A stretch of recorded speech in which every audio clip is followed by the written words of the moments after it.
draconic Wicca, or the path of the dragon, is actually a part of paganism. Most of the time, people, when they think of paganism, they think of worshipping Odin or things like this. Well, actually, our gods, the dragon gods, were worshipped far before Odin. One of the first gods that were actually worshipped were Tiamat or Quetzalcoatl. So, my brothers and sisters, what kind of a connection can you have with the dragon gods? I mean, most of the time, when we think of gods, we think of offering something to the gods or, being lesser than the gods. Well, I learned that we shouldn't feel any lesser than the gods. In our dragon eye, our circle, our trinity, it exists of 3 dragon spirits. The dragon god, the dragon guardian, and yourself. And you are all on equal level to a dragon god. So actually, what you shouldn't do is worship or kneel down. Of course, I do worship, for example, Tiamat. I worship her and I worship Leviathan, but they don't ask it. That is my own desire to do so. What actually dragon gods are actually trying to do is to follow up their child. And you are one of their children, and so is your dragon by your side. You are all the children of God. Of course, it seems like you are some kind of a Jesus for the dragon's path. Well, actually, there are so many of us. So many that can actually talk about the dragon's path and your experiences. You are a child of the dragon gods. And that is the reason why they are so close to you. That is the reason why you are on, your spiritual journey. Because they made it. Your dragon god made it. And that is why it's so important also to know and recognize your dragon god. Because your dragon god might as well do the same thing as your dragon guardian, that you don't even know who is who. But your dragon god as well, that is what I learned, can come before you in a complete different shape. They are great shapeshifters. Dragon gods can come before you just as a human being. That is what I've seen before a long time. They can come before you just as someone else that you don't even know, but you will feel that. You will feel so much that this is your dragon god in a different shape. Your dragon god can also be a half dragon coming before you inside of a dream. Knowing, you will immediately know you have a high connection with him or her.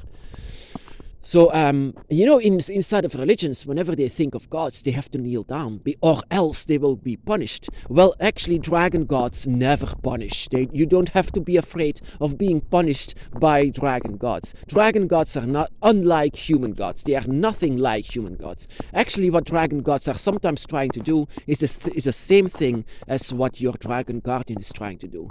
Sometimes they come to you and give you a hug, or just go inside of your arms whenever you are feeling bad, whenever you don't see it anymore, whenever everything goes against you inside of this world. Your dragon god comes before you and just strokes you and just holds you inside of their arms. That is what I've seen in my Book of Dragon Shadows, that I've seen my own self when I was a baby, before I was born, while Tiamat was holding me. I was like shocked. How can this be? I knew that this was the moment before I was born, that the dragon goddess Tiamat, the goddess of all dragons, I mean, she's the goddess of all, but there are also other dragon gods that are responsible for your path. So they're following you wherever you go. And sometimes it happens that your dragon god makes himself known before your dragon guardian. That is not that much that this happens, but it can be. I knew about Tiamat years after my dragon guardian actually made himself known. Years. And she was an amazing light. Oh my goddess, she was a light. I mean, I could feel all life in her. And I just wanted to hold her. I mean, the church actually very much demonized Tiamat. But the other dragon gods as well. They demonized her so much because she was worshipped. She was worshipped in Mesopotamia, in Babylonia. She was worshipped over there. So that the dragon was seen as her offspring, as a divine being. And that is what is true. And that is why the church actually was so afraid of Tiamat. So that she was actually not asking, but she was having a lot of followers, a lot of people who worshipped her. Of course, you are free to do whatever you want. I worship Tiamat as well, but as a mother.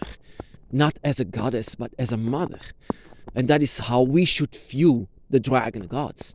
They are not the gods that will punish us. They are not the gods that have to say, I mean, there is something wrong with the Christian God.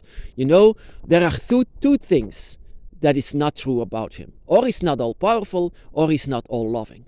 And actually, I think it's both. Really both. But the dragon gods are very loving. Not for everyone. Not for everyone. Oh, the dragon gods can be very dark. Whenever you hurt nature, whenever you hurt them, whenever someone hurts you, oh my goddess, whenever someone hurts you, that is the wrath of the dragon gods that is falling upon him, because you are their property, you are theirs, so no one should actually allow to hurt you. I mean, the dragon gods themselves are guardians in themselves, but they can come before you as a simple being that just stands by your side. They are not the one that says that you have to, and you shall, or else. No, the dragon gods are there with love and connection. And that is why they are a part of your dragon eye. They made it. They made your dragon eye. But they are also going inside of it, being a part of it, and having the same part as your dragon guardian, to show you the path where you should go, and to let yourself be taught, so that you will be welcome whenever your time here is up and you have to hold the hand of the dragon. So whenever your time here is up, your dragon god and your dragon guardian will be there to take their hand, so that you will follow them to the dragon realms. And this is a journey. We can get lost inside of the void, but they are there to guide you. And so that is also what your dragon god is trying to do. Your dragon god or goddess is actually there. And who can be your dragon god? Fafnir, Leviathan, Quetzalcoatl, Tialong, Shenlong, Imogi. There are so many of them. But you can feel this. In the beginning, I didn't know that this was Tiamat, but the light, everything about it, it just screams the dragon goddess. Everything about the energies, the energies of the earth and the energies of water, the salt water, my brothers and sisters. You can smell this whenever Tiamat is close. The salt water, the forests, everything alive. Whenever Tiamat comes before you, you feel the living beings everywhere. And that is why I don't understand why she's so much demonized. You cannot demonize her or the other dragon gods. Of course they are dark. That is where everything is based on. So as her child, or as one of the children of the dragon gods, you can feel the truth behind it.